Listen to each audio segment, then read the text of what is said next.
Hello guys, आप सभी का एम के हिंदी चैनल में स्वागत है। हमारे वीडियो को लाइक कीजिए और अगर आप हमारे चैनल में न्यू हैं तो हमारे चैनल को सब्सक्राइब करके बेल आइकन को प्रेस कर दीजिए ताकि आपको लेटेस्ट अपडेट मिलती रहे। चलिए अब वीडियो स्टार्ट करते हैं। सुप्रभात छात्रों, आज की छठी कक्षा की हिंदी तासिका में आप सभी का स्वागत है। किसी भी भाषा में अगर मुहावरा हो तो उस भाषा का महत्व बढ़ जाता है। इस तरह से इस पाठ में मुहावरों और कहावतों के द्वारा अपनी बात को कम से कम शब्दों में व्यक्त करने के लिए प्रेरित किया है। मुहावरों और कहावतों का भाषा में बहुत महत्व है। इस पाठ में मुहावरों और कहावतों को वाक्य में प्रयोग करके जोकर के चित्रों के द्वारा समझाया गया है। सर्कस में जो जोकर काम करता है वो हमें क्या क्या बता रहा है, उसके हाव भाव कैसे हैं, इस पाठ में हम देखेंगे और उसके साथ हम मुहावरे सीखेंगे। पहला मुहावरा हमने हमारी किताब में बताया गया है, वहाँ पर चित्र तो दिखाई दे रहा है, घर, मुर्गी और दाल का चित्र है। तो इसका एक मुहावरा बन गया है, घर की मुर्गी दाल बराबर। यानी कि घर में अगर अच्छे से अच्छा पकवान किया जाए तो भी उसका मज़ा सिर्फ दाल के जैसा ही आएगा। इसलिए कहा गया है कि घर की मुर्गी दाल बराबर। अब वहीं पर और दूसरा मुहावरा भी बनाया गया है, 9 + 2 = 11। यानी कि 9, 2, 11 होना। यह एक मुहावरा है। इसका मतलब, इसका अर्थ है कि रफू चक्कर हो जाना या भाग जाना। इस तरह से हम मुहावरों को सांकेतिक भाषा में या छोटे से शब्दों में हम इसे व्यक्त कर सकते हैं। कम से कम शब्दों में मुहावरों का प्रयोग किया जाता है। तो आज हम जोकर इस पाठ को सीखेंगे। पहला देखो, जोकर अपनी जान पर खेलकर कलाबाजियां दिखाता है। अब यहाँ पर पहले चित्र में हमें दिखाई दे रहा है एक जोकर छतरी लेकर तार पर चल रहा है। यानी कि वो अपनी जान पर खेलकर हमें कला बता रहा है उसकी। अब इसके लिए यहाँ पर मुहावरा बन गया है जान पर खेलना, यानी कि प्राणों की परवाह न करना। अब इसके लिए हम हमारी ओर से भी एक वाक्य बना सकते हैं। देखो, इसको लेकर जान पर खेलना, इस मुहावरे का वाक्य, सैनिक अपनी जान पर खेलकर मातृभूमि की रक्षा करते हैं। अगला देखो जोकर का, जोकर झूठ मूठ का ठहाका लगाकर लोगों को हंसाता है। यहाँ पर हमें हर एक चित्र में जोकर की अलग अलग प्रतिमूर्ति बताई गई है। यानी कि जोकर जो है अलग अलग अपने हाव भाव कर रहा है। पहले हमने देखा कि वो तार पर कसरत कर रहा था और अपनी जान पर खेलकर वो हमें बता रहा था अपनी कला। इसमें वो क्या कर रहा है, हंस रहा है।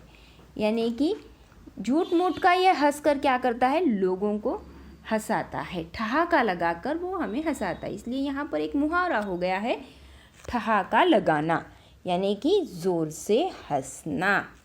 इसलिए हम हमारा वाक्य एक बना सकते हैं। तो मैं बनाऊंगी एक वाक्य, हमारे मित्र बात बात पर ठहाका लगाते हैं। अगले चित्र में जोकर क्या कहता है हम देखेंगे, उचित प्रतिसाद न मिलने पर जोकर मन महसूस कर रह गया। यानी कि जो प्रेक्षक उसे देखते हैं, लोग उसे देखते हैं, उसकी कलाबाजियां देखकर उसे प्रतिसाद देते हैं, तालियां बजाना, हंसना ही करते हैं। लेकिन वो जब कुछ काम करता है तो उसे लोग कुछ भी नहीं कर रहे, तब उसका मन क्या हो गया, महसूस कर रह गया है। यानी कि यहाँ पर एक मुहावरा आ गया है, मन महसूस कर रहना। इसका अर्थ है कुछ न कर पाना। अब इसी का हम वाक्य भी बनाएंगे इस मुहावरे का, घर में गरीबी के कारण राज को छोटी छोटी चीज़ों के लिए भी मन महसूस कर रह जाना पड़ता है। अगले चित्र में जोकर हमें क्या बता रहा है, खेल समाप्त होने पर कुछ बच्चों द्वारा जोकर को धन्यवाद कहने पर वह फूला नहीं समाया। जोकर क्या करता है, सर्कस में काम करता है। अब उसका खेल खत्म होने पर छोटे छोटे बच्चे जो है उसको धन्यवाद कह रहे हैं, तब वो जो है फूला नहीं समा रहा है। यहाँ यह मुहावरा बन गया है फूला नहीं समाना, यानी कि अत्यधिक खुश होना, ज़्यादा खुश होना। इसके लिए हम हमारा एक वाक्य बनवाते हैं, प्रथम आने की खबर सुनकर मेरे माता पिता फूले नहीं समाए। मैं परीक्षा में प्रथम आ चुका हूँ, इसलिए मेरी मम्मी पापा जो है फूला नहीं समा रहे हैं। इस तरह से ये वाक्य बनता है। अगले चित्र में जोकर हमें क्या कह रहा है, देखो उसकी मुद्रा हमें क्या बता रही है। एक बच्चे को अपनी नकल करते देखकर जोकर दंग रह गया। अब जब हम सर्कस देखने जाते हैं तो हमारे साथ छोटे बच्चे भी होते हैं, आप जैसे छोटे छोटे, तो हम क्या करते हैं, जोकर को देखकर बड़े हंसते हैं। यहाँ पर ये जो बच्चा है यानी कि देखने वाला जो बच्चा है वो क्या कर रहा है, जोकर की नकल कर रहा है। उस नकल को देखकर जोकर क्या रह गया, बड़ा दंग रह गया है। यहाँ ये मुहावरा बन गया है, दंग रह जाना। इसका अर्थ है आश्चर्यचकित होना। अब इसके लिए हमारा वाक्य हम बनाते हैं, छोटी सी बालिका को गाड़ी चलाते देखकर सब दंग रह गए। अगले चित्र में जोकर क्या कहता है, जोकर शोर मचाने वाले बच्चों को आंखें दिखा रहा है। ये जो जोकर की प्रतिमा है, ये जो चित्र है, वो क्या कर रहा है, डरा रहा है, आंखें दिखा रहा है। अब इसमें इस वाक्य में जो मुहावरा बना है वो है आंखें दिखाना। इसका अर्थ होता है गुस्सा होना। हम मन से जो वाक्य बनाने वाले, देखो, पिता के आंखें दिखाने का भी प्रेम पर कुछ असर नहीं होता। इस तरह से यहाँ तक 6 मुहावरे जोकर ने हमें बताए हैं। इस जोकर के वाक्यों से हमने मुहावरे देखे हैं। अगले 2 चित्रों में हमें कहावत दिखाई देगी। मौका मिलने पर जोकर कलाकारों के करतबों का श्रेय लेता है, अर्थात गंगा गए गंगादास, जमुना गए जमुनादास।